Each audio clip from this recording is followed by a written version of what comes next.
Hi guys, ako nga pala si Charlie. Ngayong video naman guys, tuturuan ko kayo kung paano ba mag-download at mag-install ng COD o Call of Duty sa ating mga PC.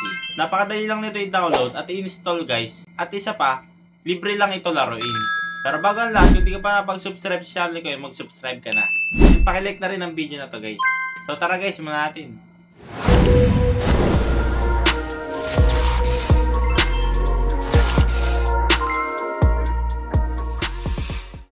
So yun guys, tuturuan ko kayo kung paano mag-download at mag-install ng COD sa ating mga PC. Unang gagawin natin guys, mag-open muna tayo ng Google Chrome. Then magta-type tayo ng Call of Duty. Then i-click natin tong callofduty.com. Yan, tapos mapupunta kayo sa website nila. May makita kayong games dyan sa taas. Click nyo lang yan guys, tapos click nyo tong COD Warzone. Tapos mapupunta kayo dito guys, X nyo lang to. Then i-click nyo tong battle.net. Yan, bali magbubukas siya ng bagong tab dyan guys. Tapos mada-download na yung Battle.net. Yan guys, nag-download na siya. Open lang natin tong folder na to guys. Then i-double click natin tong na-download natin. Tapos lalabas yan, select a language. I-continue lang natin yan guys. After nyo ma-continue yan guys, automatic na mag-install tong Battle.net. Antayin lang natin na matapos ang installation nito guys. Fast forward ko na lang.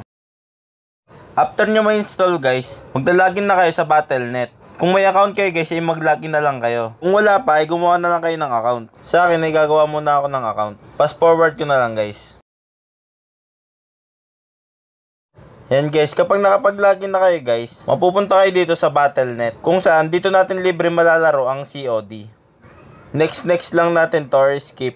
Then after nyan guys, click natin tong games. Tapos click din natin tong all games. Then may kita nyo dyan sa pangalawa yung Call of Duty. I-click lang din natin to guys. Yan, tapos may lalabas dyan, play for free. I-click lang din natin yan guys.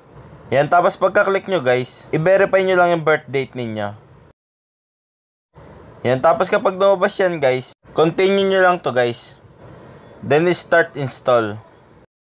Yan guys, bali makikita nyo ito sa lower left guys, nag-install na siya. Antayin nyo lang din na matapos to guys. Medyo malaki-laki din pala ang storage na kailangan nyo dito guys, kasi nasa 112 gig siya.